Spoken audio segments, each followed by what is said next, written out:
सुहेल भाई, जानकारी देंगे आज की पत्रकार परिषद किस विषय को लेकर है? देखिए, मैं आपके चैनल के माध्यम से भिवंडी शहर की आवाम को एक संदेश देना चाहता हूँ।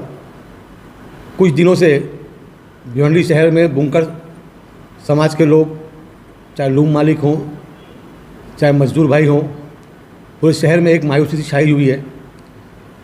1 मार्च को एक निर्णय आया, पावर लूम पे, इंडस्ट्री पे, सबके ऊपर जो भी सब्सिडी दी जा रही थी वो ख़त्म की जा रही है। एक शहर में बहुत ही वातावरण ख़राब हो रहा था। लोग बहुत ही सोच में पड़ गए कि अगर सब्सिडी ख़त्म की जाएगी, 24 तुम की बिल 40,000 रुपये आती है, वो अब 80,000 90,000 रुपये बिल आएगी। और वैसे ही हमारे भिवंडी शहर में लगभग 9 से 10 तक पावर लूम थे और आज 5 से 6 लाख लूम बचे हुए हैं, जिसके अंदर आधे से ज़्यादा पावर लूम बंद पड़े हुए हैं। पहले से ही जो सब्सिडी देने के बाद भी पावर बिल भर नहीं पा रहे हैं। तो सब्सिडी अगर हटा दी जाएगी तो पावर बिल कहाँ से भरेंगे? तो लूम में पूरा ताला लगने का मामला आ गया था।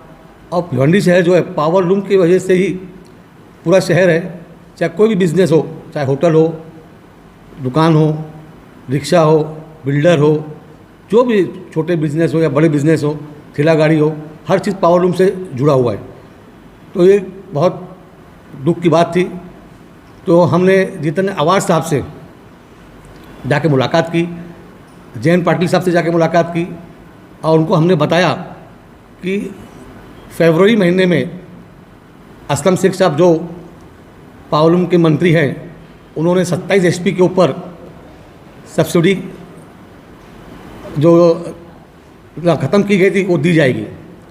लेकिन 1 मार्च को निर्णय ऐसा आता है 27 एचपी के ऊपर भी और 27 एचपी के नीचे भी जो पावर लूम है सब्सिडी ख़त्म की जा रही है। तो ये पूरे शहर का बहुत बड़ा मामला है। और खाली भिवंडी नहीं, पूरे महाराष्ट्र के अंदर जहाँ जहाँ पावर लूम है, मालेगांव, इचलकरंजी, सब रोड पे आ जाएंगे और वातावरण बहुत ख़राब हो जाएगा। तो अवार्ड साहब ने कहा बेफिक्र रहिए, हम अजीत दादा पवार साहब से बात करते हैं और टेक्सटाइल मिनिस्टर से बात करते हैं, क्या मामला है, मामले को समझ के हम इस पर निर्णय लेंगे। उसके बाद अजीत दादा पवार साहब से बातचीत हुई, हमसे भी बात करवाई गई। अजीत दादा पवार साहब ने कहा सब्सिडी ख़त्म नहीं की गई है, ठीक है, बजट की वजह से कुछ मंत्रालय में फाइनेंस में जो पोजीशन थोड़ा ख़राब है, पैसा ना होने की वजह से जो सब्सिडी हर महीने की दी जाती थी इस महीने की नहीं दी गई है। कुछ कारण की वजह से सब्सिडी कायम रहेगी, कोई घबराने की ज़रूरत नहीं है। तो उसको लेके हम लोग को थोड़ा सी जान में जान आई। लेकिन कल मैं पूरे भिवंडी शहर के वासियों को बताना चाहूँगा, कल अजीत दादा पवार साहब ने फैसला कर दिया, ऐलान कर दिया है कि जैसे सब्सिडी पहले दी जा रही थी 27 एचपी के ऊपर वालों को और 27 एचपी के नीचे वालों को, वो सब्सिडी कायम रहेगी। तो किसी को कोई घबराने की ज़रूरत नहीं है, कोई मायूसी की ज़रूरत नहीं है। ऊपर वाले की मेहरबानी है, जैसा आप लोग चाहते थे, शहर वाले चाहते थे, वैसा ही हुआ है। और बहुत जल्द ऑन पेपर भी सब ऑन रिकॉर्ड आ जाएगा। और मैं इतना कहना चाहूँगा, जो इंसान काम करता है आप उनकी भी तारीफ़ करो, उनके बारे में बताओ। फरवरी महीने में जब असलम शेख साहब ने डिक्लेयर किया था 27 एचपी के ऊपर वाले मामले को लेकर, तो यहाँ के कुछ कांग्रेसियों ने खाली होर्डिंग और बयानबाजी चल रही थी, असलम शेख साहब ने किया, असलम शेख साहब ने किया, गलत।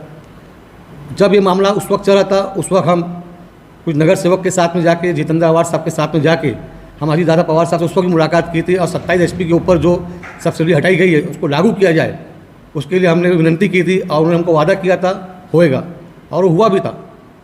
लेकिन कांग्रेसियों ने सिर्फ अपनी क्रेडिट लेने के लिए दूसरों का नाम कहीं लिया नहीं। कि हम एहसान फरामोश नहीं है। हमने अजीत दादा पवार साहब के साथ साथ, जितेंद्र अवार्ड साहब के साथ साथ असलम शेख साहब का भी शुक्रिया अदा किया था, क्योंकि उनकी भी मेहनत थी। और उनकी नहीं, सबकी मेहनत थी, चाहे वो कांग्रेस वाले हों, चाहे राष्ट्रवादी वाले हों, चाहे शिवसेना वाले हों। और खाली भिवंडी का वो मसला नहीं था, पूरे मालेगांव का मसला था, इचलकरंजी का मसला था, धुलिया का मसला था, जहाँ जहाँ पावर लूम है सबका मसला था। तो उसमें सबका रोल था। और उस वक्त भी मैंने कहा था, आज भी करता हूँ कि फाइनेंस मिनिस्टर का ही सबसे बड़ा रोल होता है।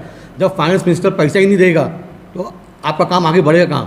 इसमें सबसे बड़ा रोल मैंने उस वक्त भी कहा था, आज भी कह रहा हूँ कि अजीत दादा पवार साहब का हम लोग तहे दिल से शुक्रिया अदा करते हैं। और ये भिवंडी वासियों के लिए, बुनकरों के लिए एक बहुत बड़ी खुशखबरी है। और इंशाल्लाह आने वाले वक्त में भी जो भी पावर लूम के ताल्लुक से मसले मसाइल रहेंगे, राष्ट्रवादी पार्टी उसके लिए लड़ाई लड़ेगी। और हमने यहाँ तक कि जितेंद्र आवाज साहब से कह के आ गए थे और जयंत पाटिल साहब से, अगर ये 27 HP के ऊपर और 27 HP के नीचे सब्सिडी हटा दी गई तो हम लोग रोड पे उतर जाएंगे और हमको भिवंडी से मंत्रालय तक पैदल भी आना पड़ेगा। चाहे हमारी पार्टी की तरफ से हमारी आवाम के लिए, बुनकरों के लिए हमको जो कुर्बानी देनी पड़ेगी हम वो करने को तैयार है। लेकिन वो नौबत आई नहीं है और इंशाल्लाह अच्छा ही हल होगा। लेकिन अफसोस इस बात का भी है कि जो बजट चल रहा है, जो एनर्जी मिनिस्टर कांग्रेस के हैं, जिस हिसाब से उनको रिलीफ देना चाहिए बिलों के पावर रेट्स के अंदर, इसके अंदर वो रिलीफ हमको कहीं ना कहीं मिल नहीं रही है। क्योंकि ये लड़ाई हम बहुत दिनों से ये भी लड़ रहे हैं कि जो MSAB के टाइम का बकाया बिल है वो माफ़ किया जाए, नहीं तो कम से कम उस टाइम का इंटरेस्ट है वो फुल माफ़ कर दिया जाए। तो वो भी नहीं हो रहा है। हम इंशाल्लाह अगला स्टेप यही है कि हम अजीतदादा पवार साहब से बात करके वो बिल भी जो इंटरेस्ट है वो भी माफ़ कराने की कोशिश करेंगे। सुहेब भाई, जो आपने कहा कि मतलब सब्सिडी जो है हटाई नहीं गई है, ऑन पेपर अभी तक क्या आपके पास कोई रिकॉर्ड है? आपको अभी जो है मतलब टोंडी बात कर रहे हैं। देखिए टोंडी बात ऐसा है, आप कल का स्टेटमेंट अजीतदादा पवार साहब का देख लीजिए। एक जिम्मेदार डेप्यूटी CM है वो, डेप्यूटी CM का बयान आता है और वो फाइनेंस मिनिस्टर जो उनका पावर है, जब उन्होंने ऐलान कर दिया बात खत्म हो गई, हवाई बात हो ही नहीं सकती। अभी थोड़े से मसले नवाज मलिक साहब को लेकर सेशन में चल रहा था, OBC को लेकर चल रहे हैं, बहुत से ऐसे मसले मसाइल चल रहे। तो ऐलान का मतलब ये समझ लीजिए कि काम हो गया है, ऑन पेपर जब भी होना रहेगा हो जाएगा इंशाल्लाह।